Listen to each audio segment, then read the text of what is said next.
গাজীপুরের কালিয়াকৈর উপজেলার চন্দ্র এলাকায় অবস্থিত দি মর্নিং সান একাডেমিতে শিক্ষার্থীদের মাশরুম চাষে উদ্বুদ্ধ করতে বিশেষ প্রশিক্ষণ কর্মশালা অনুষ্ঠিত হয়েছে। মঙ্গলবার বিদ্যালয়ের হলরুমে এই প্রশিক্ষণ কর্মসূচির আয়োজন করা হয়। প্রশিক্ষণে প্রধান প্রশিক্ষক হিসেবে উপস্থিত ছিলেন কৃষি সম্প্রসারণ অধিদপ্তরের মাশরুম উন্নয়ন ইনস্টিটিউট সাভারের উপপরিচালক ডক্টর মোহাম্মদ ফেরদৌস আহমেদ। তিনি শিক্ষার্থীদের মাশরুম চাষের পদ্ধতি, পুষ্টিগুণ, বাণিজ্যিক সম্ভাবনা ও স্বল্প খরচে ঘরে বসে উৎপাদনের বিভিন্ন দিক তুলে ধরেন। তিনি বলেন, মাশরুম একটি পুষ্টিকর ও লাভজনক খাদ্য যা শিক্ষার্থীদের আত্মকর্মসংস্থানের সুযোগ সৃষ্টি করতে পারে।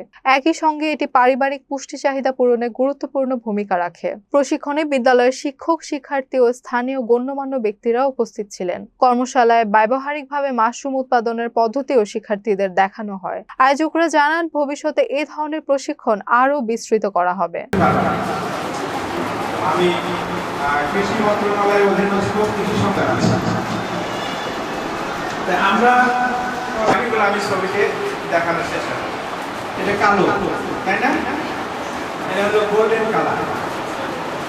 তারপরে এখানে আরেকটা আছে একটু খয়েরি। এক একটার চেহারা বাংলাতে যদি বলো তাহলে হলে স্কিনিং মাছ, কিন্তু এর এক একটা মাশরুমের আবার এই আচ্ছা ঠিক আছে মাশরুম হয়, তাহলে মাশরুমটা কি দিচ্ছি পাত্রা কি দিচ্ছি, এটা কিন্তু আমাদের ওই মানে বিশেষ এক ধরনের পাত্রাকে এটাকে আমরা বলি ফ্রুটিং করি। এর ভিতরে তোমার হলো কোষ বিভাজন, কোষটা টিস্যু কালচার শর্করা জাতীয় খাদ্য। এই শর্করা জাতীয় খাদ্য আমার কার্বোহাইড্রেট নিতে হবে ততটুকু পরিমাণ। মাথার উপরে বড় বড় মানে ইটা নিয়ে যদি আমি খাই তাহলে আমার অবস্থাটা কি হবে? তাহলে ওই মানুষটা কি খুব সুস্থ হলো? খালি ভাত নেই, কার্বোহাইড্রেট খুবই কম।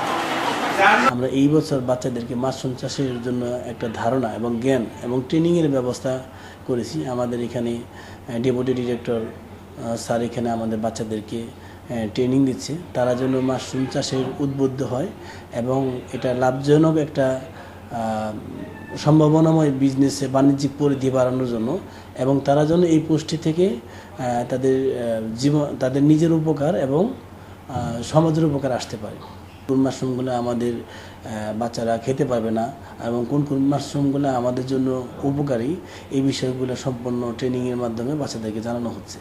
এবং এর পাশাপাশি আমরা চাচ্ছি আমাদের এই কালিয়াকৈরের এই উপজেলাতে মাশরুম চাষের পরিমাণটা অনেকটা কম, এবং এটা যদি চাষ হয় তাহলে আমাদের বাচ্চাদের পড়ালেখার পাশাপাশি তারা সমাজে এবং তাদের পরিবারে আর্থিকভাবে সহযোগিতা করতে পারবে এবং এর পুষ্টির মধ্য দিয়ে তাদের জীবনের উপকার আসছে।